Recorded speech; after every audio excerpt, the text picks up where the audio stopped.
Welcome to today's webinar, The Complexity of Managing the Intergenerational Workplace. This is the second webinar in our Lunchtime Lightbulb series, and we're so pleased that you could join us today. My name is Sarah Sibel, and I'll be joined today by Michael Meir, Cal Lecturer and Director. Welcome, Michael. Good afternoon, Sarah, and welcome to everybody. Before we get started, there's just a few housekeeping items to run through very quickly. This webinar will run for approximately 30 or 40 minutes, depending on your questions at the end. The second half of the webinar will be open to your questions, so if at any time during Michael's presentation you have a question you would like to ask, please jot it down in your questions or chat box on your dashboard there, and I will read them out and have Michael answer them so everybody can hear. Once we're finished here, I will also email you the presentation and the link to this webinar, so it'll be available for you to keep. So here's a little nugget to mull over as we begin. An ageing population is changing the nature of the workplace, one outcome of which is an increase in the proportion of older workers. Unlike older workers of some 20 or so years ago, today's older workers plan to stay at work longer than at first anticipated. Uh-oh, that's you, Michael. Sadly, that's true. The workplace is made up of a complex grouping of people from diverse generations, cultures and career backgrounds. And this is the first time in history we've had 4 generations working together. Managing these differences can be a difficult task, yet it is important for business success that they work effectively and harmoniously together and in jobs that are best suited to their knowledge and general capabilities. The commingling of 4 and 5 generations in paid and unpaid work has many implications for the way work gets done and the roles people take on. Michael, before we get started today, I just want to run a quick poll so that we can get an idea of who we have in the room with us. So very soon you should see on your screen a poll that asks you how many generations are there in your workplace, and you have an option of 1, 2, 3, 4, or I'm not sure. So we're having people pop in their answers now. Just a couple more to go. And 100% of people have voted. And Michael, we have a dead heat of 50% say 3 and 50% say 4. And we do have a pretty full agenda, so we'd better get started. Sarah, we should. Let's get started. Now, today's workplace is very different than the past. Management imperatives today are people, participation and productivity, leading to profitability, with productivity being seen as the key to managing the change in workplace resources. Profitability can either be in dollars or improve service delivery, particularly in the not-for-profit sector. I think, Sarah, probably one of the best ways today is to work our way through our agenda in the following way. Let's first start with the workplace in 2013, then we'll move to generational definitions. Thirdly, we'll look at the impact of demographic shifts, then the implications and strategies of that, including organisational structure, supervision, communication, effective strategies for supporting staff and volunteers, and then creating an environment that encourages collegiality and productivity. And we'll finish with your questions. So let's start with the workplace in 2013 and how it is different. There are major differences in today's workplace than the past. Today, Jack is as good as his master. The master-servant relationship that defined workplaces since the Industrial Revolution is just about dead. So employees don't automatically show respect to their managers just because of the position. Respect has to be earned. Networks have taken over from hierarchical structures in how organisations actually run and how decisions get made. Today, you either add value or you are bypassed. Work must be meaningful. Each job must have meaning and purpose, providing a sense of achievement, as distinct from dull and repetitive mind-numbing tasks of the past.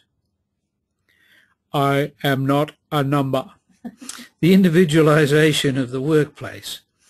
People want to be recognised and managed as the individuals that they are.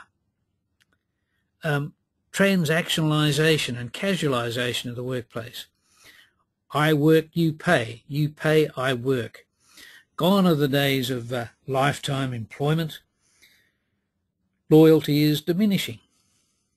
Just as employers are looking to maximise profit per employee, employees are increasingly asking, well, what's in it for me? Job hopping and employee mobility. Employees are seeking to work on their own terms and conditions rather than those dictated by employers. Job scarcity. The best and brightest are in high demand, and they are mobile and quite willing to work, move around to what they perceive is the better job or the better employer. The war for talent. The war for talent is real, and attracting and retaining top talent is a big issue. Our workforce diversity. When baby boomers such as myself entered the workforce, it was white, male, Anglo-Saxon. For example, the bar on employment of married women in the Commonwealth Public Service was only abolished in 1966. Before then, married women could only be employed as temporary staff. Equal pay for women was only introduced in the 1970s. It's hard to visualise that in the modern workplace. Could you imagine that being tolerated today? I certainly don't think so. There are at least 122 different languages spoken in today's workplaces. The next is the digitisation of work. Increasingly, work is being digitised or computerised. This has massive implications for employment skills and jobs in the future. We don't even know what the top jobs will be in 20 years' time because they haven't been invented yet. Virtual workplace. Not only is work being digitised, but so are workplaces. Flexible work arrangements and working from home are very much on the increase. Even in formal workplaces, hot desking is hot. Today's workplaces are very different, and it's not just for demographic reasons. Who knows what the workplace will be like in 20 years' time? But today's topic is about generational change in the workplace. Two quotes from a Deloitte's 2010 paper called Responding to the Challenges of Australia's Ageing Force, a Victorian Public Sector Perspective, neatly sums up the changes in our workplace. Helen Silver, Secretary of the Department of Premier and Canberra Cabinet, very much nailed it when she said, "We will need to prepare for generational change within the VPS at all levels, but especially at executive level. 71% of all executives are aged 45 or over. At the same time, we have to deal with the changing attitudes and expectations of a highly collaborative, digital native generation within the workforce. This will affect how we recruit and retain talented employees." Bruce Hartnett, Chair of the State Services Authority, said, "The changing demographic is a major challenge. Anticipated short, medium and long-term imbalances in the labour pool are fueling concerns about how organisations can continue to meet their service delivery obligations. Effective workplace planning remains critical to the ongoing viability of many organisations." Michael, I can really see issues arising now with the ageing workforce. But what about the different generations in the workplace? Perhaps you could now take us through what the generations are and some definitions. Sarah, this graph shows the current distribution of the population. So let's have a look at how this translates to the workforce. In this instance, I think age should become before beauty, so let's start at the top and work from there. First of all, there are the builders, veterans or traditionalists, born between 1930 and 1945. Increasingly, builders have retired or transiting to employees, well described as grey nomads, spending their kids' inheritance through their remaining golden years. Some characteristics are they were corporate ladder climbers, conformists, they needed respect, they paid their dues, they respected authority, they were committed to teamwork and collaboration. They preferred hierarchical organisational structures. Let's now move to the baby boomers, the best generation of all. Born between 1946 and 1965, we're now aged between 48 and 67. We're currently 34% of the workforce, but in a mere 7 years, by 2020, we'll be less than 15%. All those numbers, all that skills, knowledge, experience, how are you going to replace that? Baby boomers were influenced by Woodstock. I wasn't there, but Sunbury concert was very good. The 1960s, the Vietnam War. We're typically well-educated and culturally literate. We question authority. We love prosperity, but have suffered from the declining prosperity due to the GFC. Okay, now Gen X, born between 1965 and 1980, currently the biggest single group in the workforce at 43%, but this will reduce down to 36% by 2020. Gen X, typically known as the latchkey generation, children of divorces, independent workers, risk takers, prefer to be their own boss, are family focused, are hard workers, always looking for the next job. They need to feel valued and rewarded. Gen Y. Gen Y, born between 1981 and 2000. Currently 18% of the workforce, but will be 35% by 2020.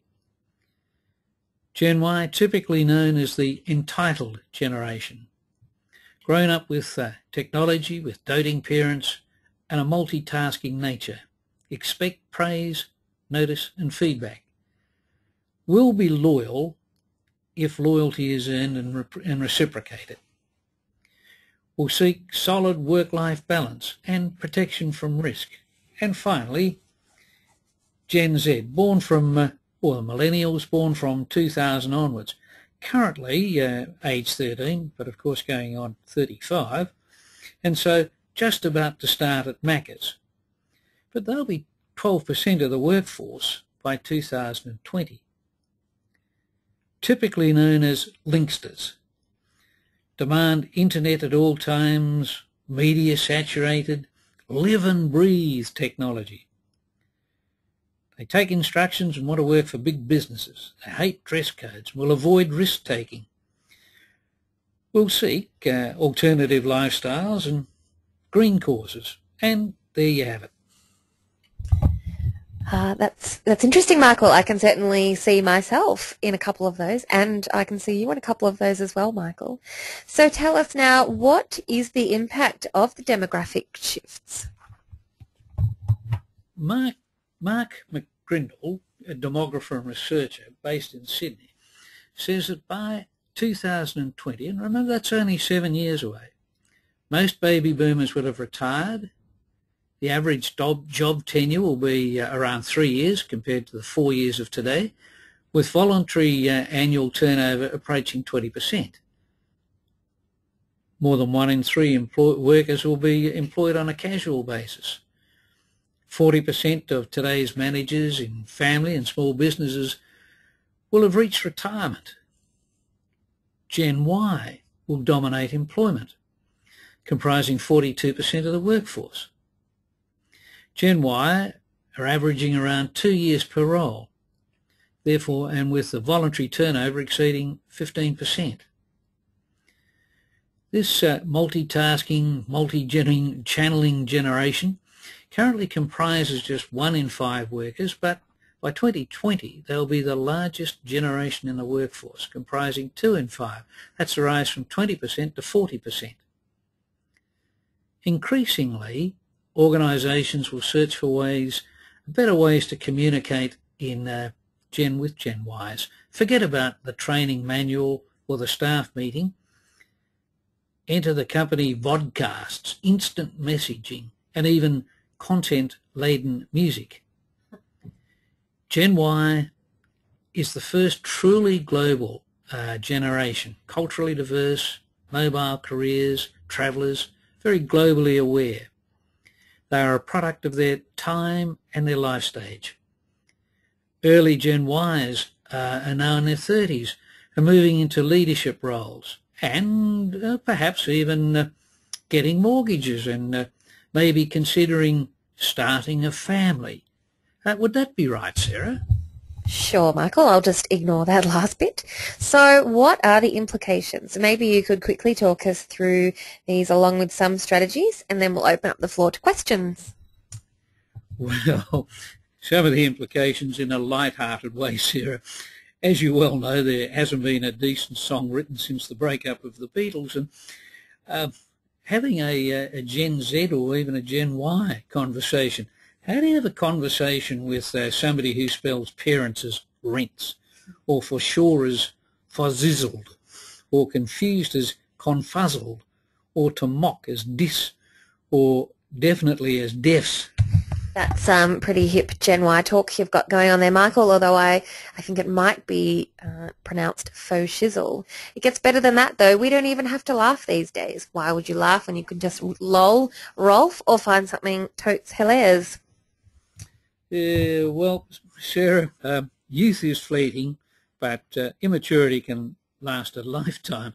But hopefully, not all Twitterers are twits. Sarah, you're a Gen Y, so how do you see the generational differences? I'm glad you asked. I have generated a bit of a table here. There's quite a lot of information on there, so I will just quickly highlight a few points there. I'm conscious of time, and then obviously you can take your time to read them when we send the presentation to you. But in terms of attributes, the baby boomers do not respect titles. They're team-oriented, they feel uncomfortable with conflict, and they're very sensitive to feedback, comparing to Gen X, who are impatient, goal-oriented. They would prefer flexible hours and informal work environments, and they do question authority. Different again is Gen Y, who are technologically savvy, but they do lack skills for dealing with difficult people. They do enjoy and are good at multitasking. They do need flexibility. Continuing on, interestingly enough, the motivations are very different. For baby boomers, it's salary. For Gen X, it's security, whereas for Gen Y, it's actually maintaining their personal life, ensuring that we can all get to our yoga class on Tuesday evenings. Mentoring, the baby boomers do not handle negative feedback well.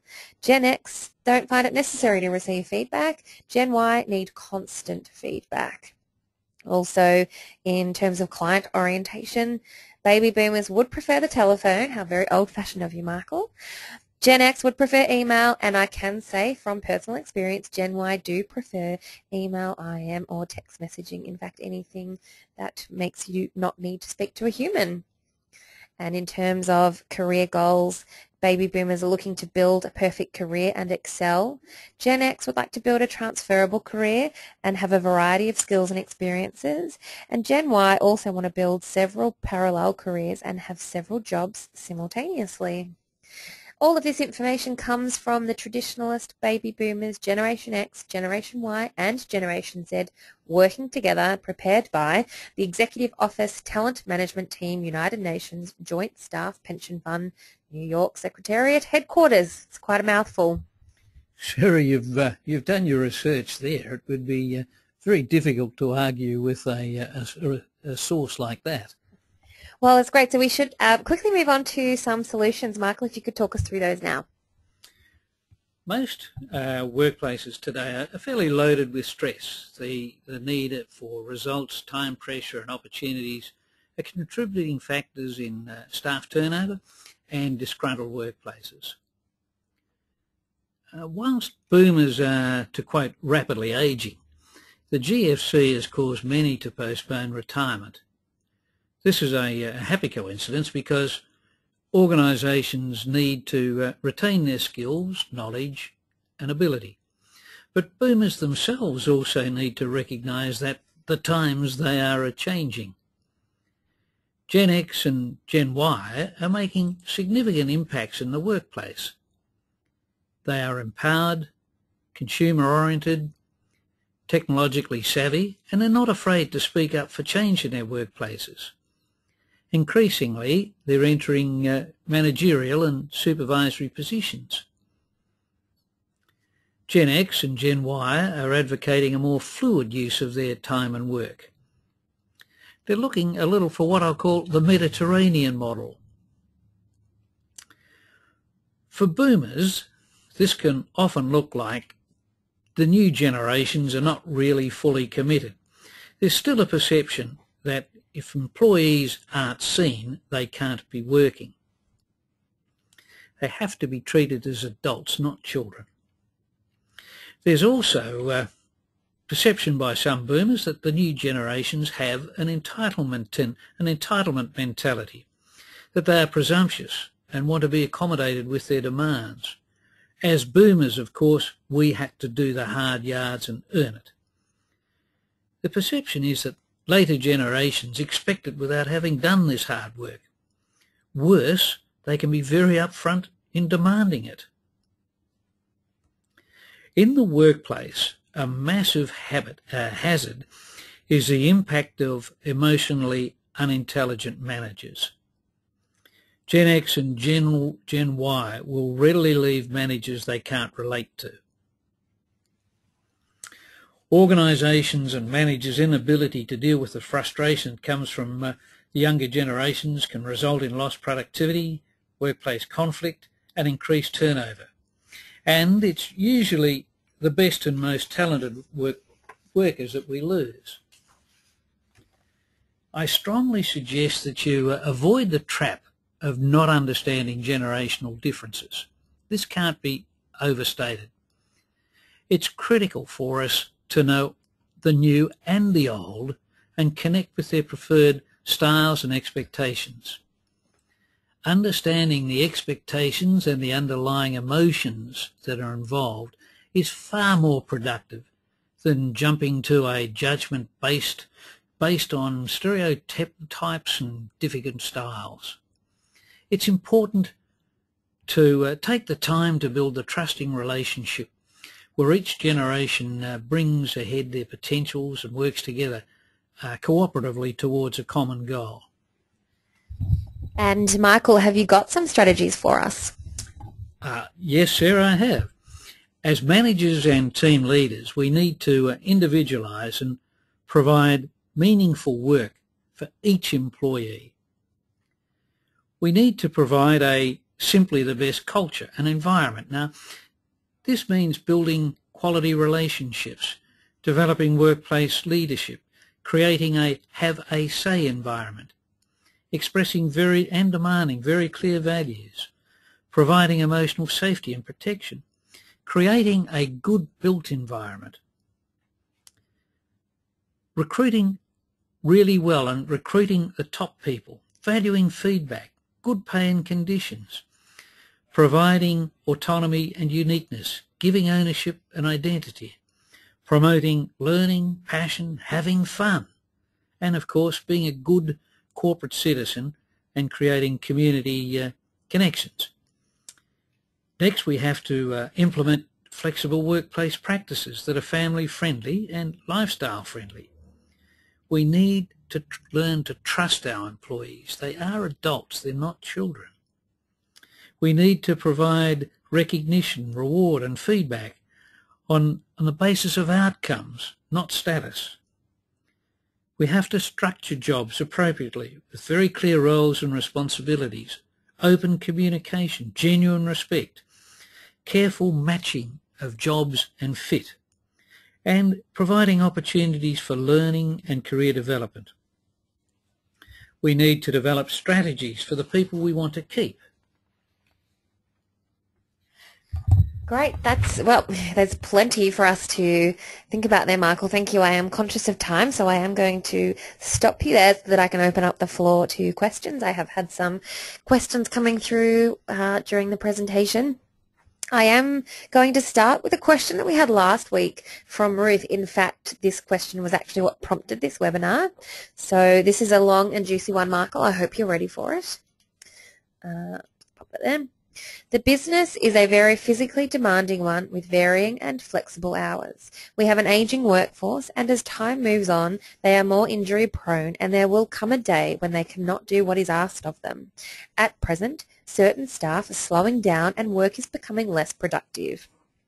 I am trying to find ways to re-educate the staff so that they have other qualifications when the time comes that they can no longer work, and also to spread the workload around. However, being a small company, there are only so many supervisors one can have. I have also spoken to WorkSafe and have basically been told no matter how many fit-for-work certificates we have and how we spread the workload, we are still liable for any injuries, regardless of when they occurred, even if they were 20 years ago, and regardless of whether we have been told about them or not. Michael? Oh, thank you for that hand grenade. Now there's something to think about.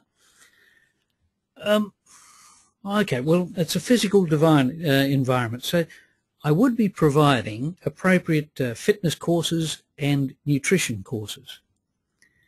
And next one, I'd be starting to work on transition to retirement programs, perhaps part-time and more suitable hours. I'd most certainly be capturing the skills, knowledge and abilities of your staff, and particularly seeing if they can work in mentoring and coaching roles. Over that time, they would have developed very good relationships with staff. So I would be using people with customer relations roles. I'd also put in place a culture where